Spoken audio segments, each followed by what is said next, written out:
안녕하세요. 지금부터 AI와 지식재산 분쟁 사례 분석을 주제로 팀 W 발표를 시작하겠습니다. 저는 발표를 맡은 김예인입니다. 목차는 다음과 같습니다. 2018년 챗 GPT가 출시된 이후 AI는 빠르게 발전해 오면서 최근에는 새로운 콘텐츠를 자동으로 생성하는 생성형 AI의 시대를 맞이하게 되었습니다. 이에 따라 새로운 비즈니스 모델이 도입되고 생산성과 효율성이 증가하는 등 여러 가지 긍정적인 측면이 늘어났지만 법적 규정의 부재나 개인정보 보호 문제와 같은 여러 위협도 발생하고 있는 상황입니다. 최근 웹소설 플랫폼에선 AI가 허가받지 않은 그림을 학습하여 웹소설 표지를 제작하거나 생성형 AI의 무단 학습이 소송으로 이어지는 등 다양한 지식재산 분쟁이 일어나고 있습니다.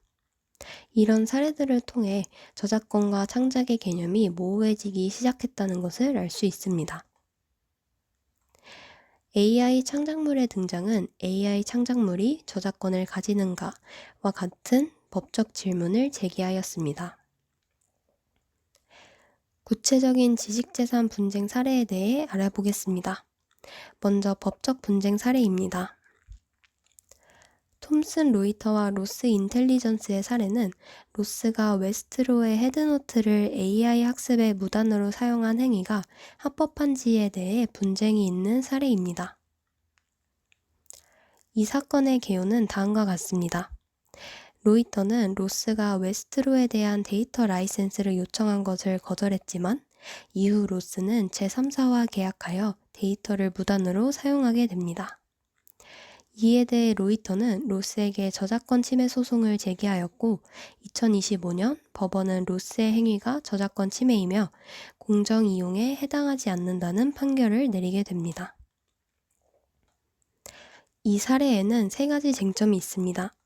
첫째, 웨스트로의 헤드노트는 저작물인가? 로이터는 헤드노트가 공공저작물인 판결문에서 발췌하여 요약 정리를 통해 만든 창작물이라고 주장했지만 로스는 헤드노트가 공공재인 판결문의 단순 요약이고 창작성이 없다고 주장했습니다. 이에 법원은 헤드노트가 저작물에 해당된다고 하였고 판결문을 발췌, 종합, 설명하는 과정에서 저작자의 창작적 노력이 들어간다고 했습니다. 두 번째 쟁점은 저작권 침해 및 실질적 유사성입니다. 법원은 헤드노트에 대한 복제가 명백하다고 판결을 내렸고 로스 측 파일이 원본 판결문보다 헤드노트와 더 유사하다고 인정했습니다. 이로 인해 로스의 저작권 침해 사실이 인정되는 약식 판결이 내려졌다는 것을 알 수 있습니다. 세 번째 쟁점으로 공정이용의 측면에서 봤을 때 이용의 목적 및 성격과 저작물의 잠재적 시장이나 가치에 미치는 영향은 로이터에게 유리하지만 저작물의 성격과 이용된 부분의 양과 중요성은 로스에게 유리합니다. 이 중에서 주요하게 고려된 공정이용 판단 요소는 이용 목적 및 성격과 로스의 서비스가 상업적 목적을 지니고 변형적 이용에 해당되지 않는다는 점, 저작물이 미치는 영향, 시장 대체 가능성입니다. 이에 따라 법원은 최종적으로 로스의 행위가 공정이용에 해당되지 않는다는 판결을 내렸습니다. 따라서 이 사례는 경쟁사의 독점 데이터베이스를 사용하여 대체 제품을 구축하는 것이 혁신이 아니라 침해에 해당된다는 점에서 AI 학습의 한계를 보여준다는 것을 알 수 있습니다. 이 사건은 다음과 같은 시사점을 제공합니다. AI 학습과 공정 이용에 대한 최초의 사법적 가이드라인을 제시하였고 변형적 이용을 엄격히 해석하는 것을 보여주었습니다. 그리고 AI 학습 데이터 라이선스 시장이 법적으로 인정되었다는 것을 시사합니다. 최근 한국에서도 네이버의 생성형 AI를 학습시킬 때 방송사의 기사를 무단으로 활용했다는 소송이 제기된 적이 있습니다. 톰슨 로이터의 판결도 이러한 국내 소송에 영향을 미칠 수 있다는 점에서 시사점을 제공합니다. 이 사례가 보여주는 한계도 있습니다. 경쟁사의 독점 데이터베이스 사용을 혁신이 아니라 침해로 바라보면서 AI 학습에 대한 한계를 보여줍니다. 또한 로스의 기술은 비생성형 AI이기 때문에 생성형 AI의 영역에는 해당되지 않는다는 한계가 있습니다. 두 번째로 사회적 논쟁 사례에 대해 살펴보겠습니다. 드레이크와 위켄드의 Heart on My Sleeve라는 곡이 SNS에 등장하며 조회수 850만 회를 기록했습니다. 하지만 이 곡은 사실 어떤 SNS 유저가 AI 기술을 바탕으로 드레이크와 위켄드의 음성을 활용하여 제작했다는 것이 밝혀졌습니다. 따라서 이 곡은 소속사 UMG의 요청으로 인해 플랫폼에서 삭제되었고, UMG는 이후 AI를 경계함과 동시에 협력하는 행보를 보이고 있습니다.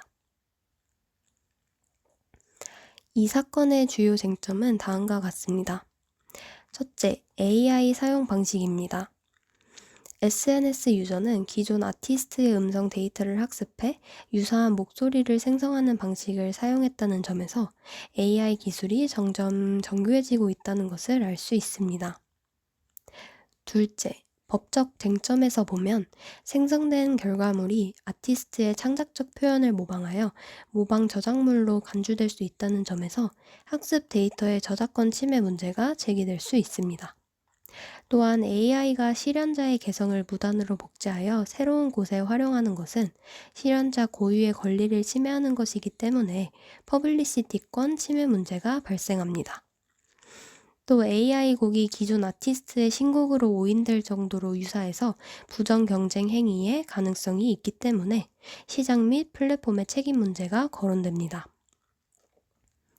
셋째, 윤리적 쟁점 측면에서 보면 AI가 아티스트 고유의 창작 정체성과 음악적 노동의 가치를 무단으로 복제하고 상업적으로 이용하여 아티스트의 정체성이 침해되고 창작 노동의 가치가 훼손되었다는 것을 알 수 있습니다. 이 사례를 통해 데이터 복제에 기반하는 산출물이 진정한 의미의 창작물로 여겨질 수 있는지에 대한 의문이 제기되며 창작과 도용의 경계가 흐릿해지고 있습니다. 또한 이러한 기술이 음악뿐만이 아니라 허위 정보, 사기, 정치적 조작 등으로 악용될 수 있다는 점에서 기술 남용과 사회적 위협의 문제가 제기됩니다. 다음으로 시사점 및 대응 방향입니다. 이 사건은 AI 기술이 창작과 저작권의 경계를 무너뜨릴 수 있다는 것을 보여준 상징적인 사건입니다. AI와 인간이 공존하는 예술 환경을 만들기 위해서는 기술, 법, 윤리 이렇게 세 가지 축이 함께 발전돼야 한다는 교훈을 남겨주었습니다. 소속사 UMG는 구글과 협력하여 아티스트의 음성을 합법적으로 활용해 AI 음악을 생성하고 사운드랩스와 제휴하여 소속 아티스트에게 AI 음성 모델링 기술을 제공하는 등 다양한 AI 비즈니스 혁신을 보여주고 있습니다.